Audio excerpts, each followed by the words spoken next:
দুবছৰৰ বিৰতিৰ পিছত বাক্সাত ভ্ৰাম্যমাণ নাট্য দলে প্ৰদৰ্শন কৰিলে নাট।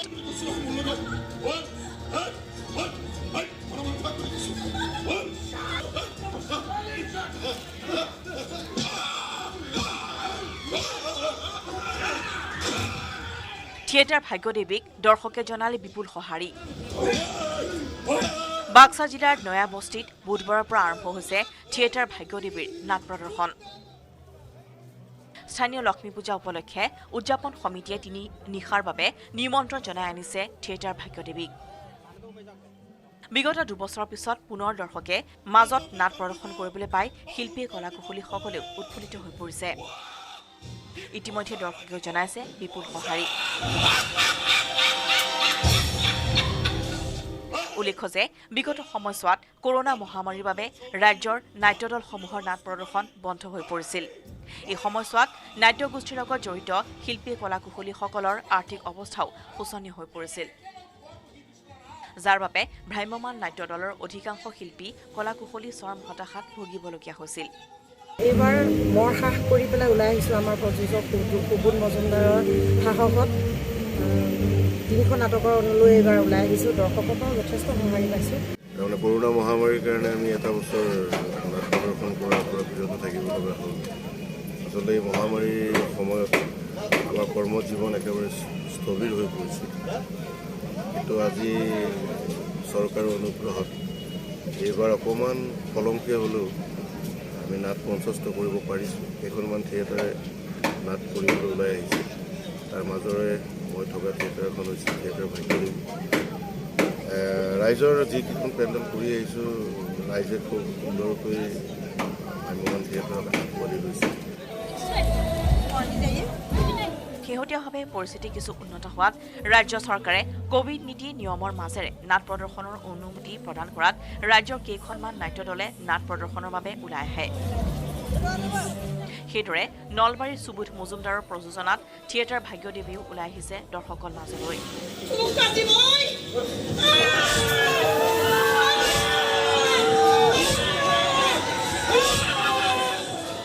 ইতিমধ্যেই বিগত দুবছৰৰ পিছত নাট উপভোগ কৰিবলৈ দৰ্শক ওলাই আহিছে ভাগ্যদেৱীৰ প্ৰেক্ষাগৃহলৈ, যাক লৈ থিয়েটাৰখনৰ শিল্পীসকলো উৎফুল্লিত হৈ পৰিছে।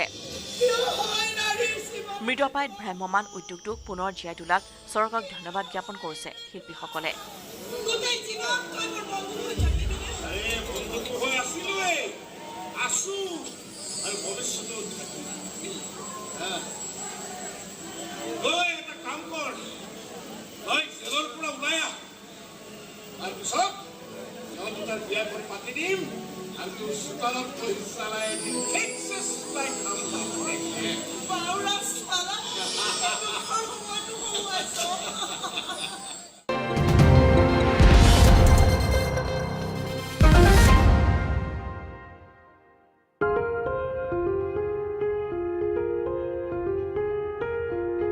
বিশেষভাৱে সক্ষম এগৰাকী যুৱক, নাম বিটু বৰুৱা। শিৱসাগৰৰ গণকপতি নিবাসী এইগৰাকী বিশেষভাৱে সক্ষম যুৱ চিত্ৰশিল্পীৰ বিকল হাতৰ পৰশতেই প্ৰাণ পাই উঠিছে নানাৰঙী অতি সুন্দৰ ছবিবোৰে। কেতিয়াবা যদি বিদ্যালয় তথা অনুষ্ঠান প্ৰতিষ্ঠানৰ দেৱালয়ত সুন্দৰ ভিন্ন বিষয়বস্তুৰ চিত্ৰ অংকন কৰি বিভিন্নজনৰ দৃষ্টি আকৰ্ষণ কৰিছে, কেতিয়াবা তেওঁৰ আঙুলিৰ পৰশত জীৱন্ত ৰূপ লৈছে মাদাৰ টেৰেছা, মহাত্মা গান্ধী, ভূপেন হাজৰিকা আদি মহামানৱসকলৰ ছবিয়ে। শিৱসাগৰ বাণিজ্য মহাবিদ্যালয়ৰ পৰা ইতিমধ্যেই স্নাতক ডিগ্ৰী লাভ কৰিছে যুৱ চিত্ৰশিল্পীগৰাকীয়ে। চিত্ৰ অংকনকে জীৱনৰ ব্ৰত হিচাপে লোৱা বিটু বৰুৱাই ৰং তুলিকাৰেই স্বাৱলম্বিতাৰ পথো প্ৰশস্ত কৰিছে। এয়া দেখিছে এখন বিদ্যালয়ত বৰ্তমান তেওঁ সুন্দৰকৈ তেওঁ দেৱাল অংকন কৰি আছে, আৰু এইখন বিদ্যালয় হৈছে ফুকন নগৰ প্ৰাথমিক বিদ্যালয়।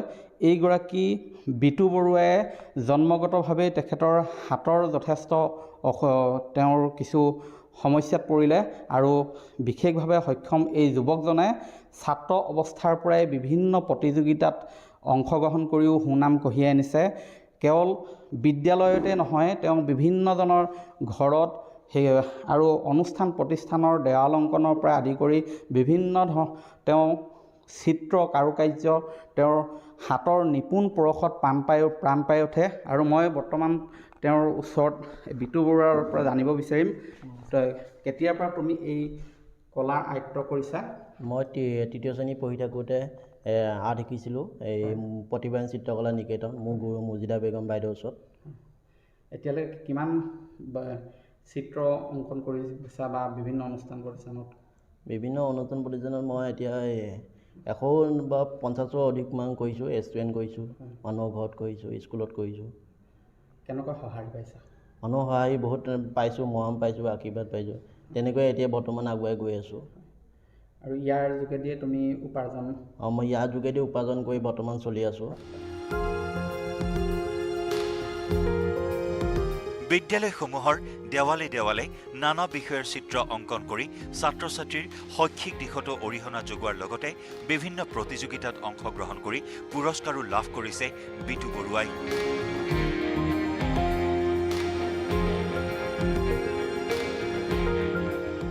হতাশা দূৰ কৰি আন বহুজন বিশেষভাৱে সক্ষম লোককো আগুৱাই যোৱাৰ প্ৰেৰণা দিছে যোগেন বৰুৱা আৰু ৰূপা বৰুৱাৰ সন্তান বিতুৱে।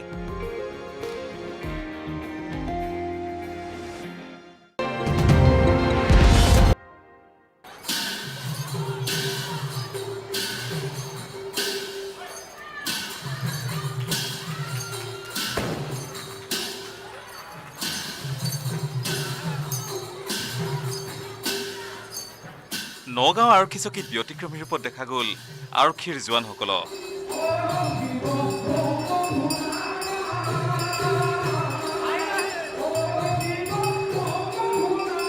হাতত অত্যাধুনিক মাৰণাস্ত্ৰ নহয়, তুলি ল'লে ধেনুকাৰ আৰু জাঠি জোং। প্ৰতি বছৰে লক্ষ্মী পূজাৰ পিছদিনা নগাঁও আৰক্ষী অনুষ্ঠিত কৰি আহিছে ভাওনা। এইবাৰো নগাঁও আৰক্ষীৰ জোৱানসকলে মঞ্চস্থ কৰিলে অশ্বকৰ্মা বধ নামৰ অংকীয়া নাটখন। আৰক্ষীৰ অভিনয় চাবলৈ নগাঁও আৰক্ষী ছাউনীৰ প্ৰেক্ষাগৃহত সমাগম ঘটিল বহু দৰ্শকৰ। আমার পুলিশের জবত প্রত্যেক বছর এইটো লক্ষ্মী পূজার নেক্সট দিনত একটা ভাবনা পাতা হয়। তো আমার যে অসমীয়া সংস্কৃতি আছে এইটো ধৰি ৰাখাৰ কাৰণে আৰু আমাৰ যিমান ইয়াৰ পুলিশ ৰিজাৰ্ভৰ মানুষ আছে, পুলিশ ফ্যামিলিজ আছে আৰ পুলিশেৰ ওচৰত থাকা মানুহৰ কাৰণে অলপমান সেইটো একটা ডাঙৰ ফেষ্টিভেল নিচিনা হয়। তো সেই কাৰণে আমি ইয়াত আমি থাকাৰ চান্স পাইছোঁ, এইটো নিজে বহুত ভাল লাগিছে আজি।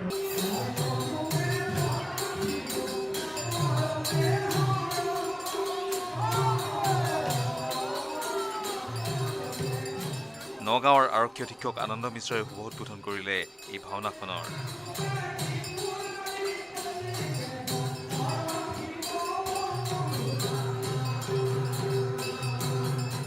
অসমৰ সংস্কৃতি ধৰি চলা যিটো এটা ইতিহাস আছে, অসমৰ ইতিহাস, সেই ইতিহাসটো একলগত লৈ ৰাখা আৰু কেনেকুৱা আমাৰ ট্ৰেডিশ্যন আৰু মডাৰ্নিটিটো মিচি যায়। আৰু যে আপুনি চাব ইমান সৰু সৰু বাচ্চা আহিছে, তো সি চোৱাৰ পিছত মানে এনেকুৱা মই নিজে চালোঁ এনেকৈ যেন সঁচাকৈ ভগৱান নামি আহিছে ধৰতি তেনেকৈ লাগিছে। এইটো একটা বহুত ভাল অনুভৱ।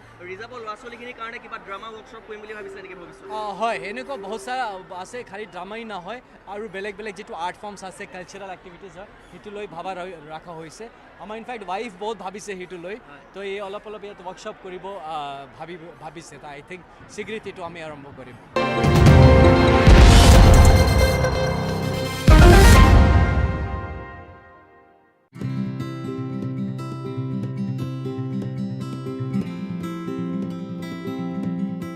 চৰাইদেউ জিলাৰ মাহমৰা বিধানসভা সমষ্টিৰ অন্তৰ্গত চলা গ্ৰাম্য অভয়াৰণ্য সংৰক্ষিত সমিতিৰ ৩য় বৰ্ষপূৰ্তি অনুষ্ঠান সম্পন্ন হয়।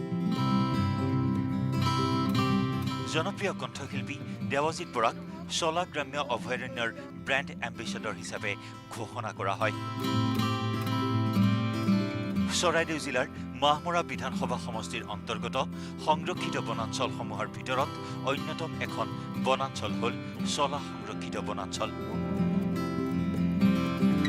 এই বনাঞ্চলখনক সুৰক্ষিত কৰাৰ স্বাৰ্থত চলাপথাৰ শ্যাম গাঁৱৰ লগতে দাঁতি কাষৰীয়া গাঁৱৰ জনসাধাৰণে গ্ৰহণ কৰিছে বিশেষ পদক্ষেপ। বিভিন্ন জীৱ-জন্তু, কীট-পতংগ, পক্ষী, পখিলা, ঔষধি তথা বিলুপ্তপ্ৰায় গছ বনেৰে ভৰপূৰ বনাঞ্চলখনক সংৰক্ষিত কৰিবলৈ চলাপথাৰ শ্যামগাঁৱৰ ১৫০ বছৰীয়া জয়ন্তীৰ কাৰ্যসূচীত গাঁওখনৰ ৰাইজে চলা গ্ৰাম্য অভয়াৰণ্য নামেৰে নামকৰণ কৰে বনাঞ্চলখনক।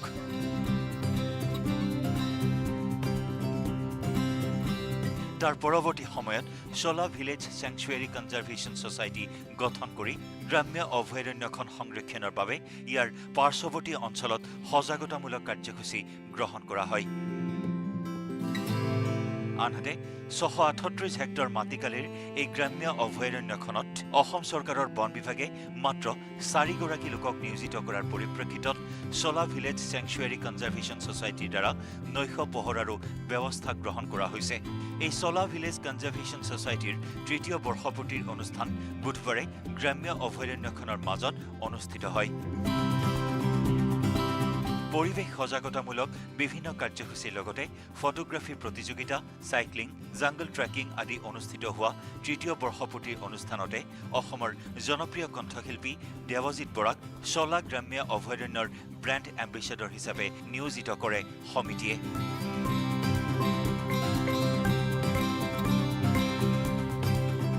উল্লেখযোগ্য যে ইতিমধ্যেই অসম চৰকাৰে চলাপথাৰ শ্যামগাঁৱক আদৰ্শ গাঁও হিচাপে ঘোষণা কৰিছে। এই চলাপথাৰ শ্যামগাঁৱত দেশী বিদেশী পৰ্যটকে গাঁওখনৰ নিভাঁজ সুন্দৰতাক অনুভৱ কৰিবলৈ আহে আৰু চলা গ্ৰাম্য অভয়াৰণ্যক পৰ্যটনৰ উপযোগী কৰিবলৈ সক্ষম হ'লে পৰ্যটকে ভিৰ কৰাটো নিশ্চিত। বহুত বহুত ধন্যবাদ জ্ঞাপন কৰিছোঁ চলা গ্ৰাম্য উন্নয়নৰ মানে অভয়াৰণ্য যিসকল বিষয়ববীয়া তেওঁলোকৰ বহুত দিনৰ আগৰ পৰা মই কথা পাতিছিলোঁ তেখেতসকলৰ লগত আৰু আমি চৰকাৰীভাৱেও এই বিষয়ে আলোচনা কৰিছিলোঁ। তো আজি উপযুক্ত সময়ত মই আহি পালোহি পিনে আৰু মোক যি দায়িত্ব দিছে, যি এটা সন্মান যাচিছে, মই তাৰ কাৰণে বহুত বহুত ধন্যবাদ জ্ঞাপন কৰিছোঁ সকলোকে। আৰু জীৱনত প্ৰথমবাৰৰ বাবে এনেকুৱা এটা সন্মান পাইছোঁ, বহুত ভাল লাগিছে। প্ৰচেষ্টা আমি নিশ্চয় চৰকাৰক আমি অনুৰোধ জনাম আৰু আমাৰ ভইচ ডিপাৰ্টমেণ্টক আমি অনুৰোধ জনাম যে সংৰক্ষণৰ কাৰণে তেখেতসকলে যাতে খুব সামৰ্থ্য অনুযায়ী আমাৰ যাতে আমাৰ সহায় সহযোগ আগবঢ়ায়। পৰ্যটনৰ সম্ভাৱনাৰ প্ৰতি লক্ষ্য ৰাখি ৰাইজৰ লগতে চৰাইদেউ জিলাবাসীৰ অসম চৰকাৰৰ প্ৰতি গুহাৰি এই বনাঞ্চলক সৰ্বতোপ্ৰকাৰে সহায় সহযোগিতা আগবঢ়াই জৈৱ বৈচিত্ৰ্য তথা প্ৰাকৃতিক ভাৰসাম্য ৰক্ষা কৰিবলৈ আৰু পৰ্যটনৰ দিশটোক গুৰুত্ব প্ৰদান কৰিবলৈ আহ্বান জনায়।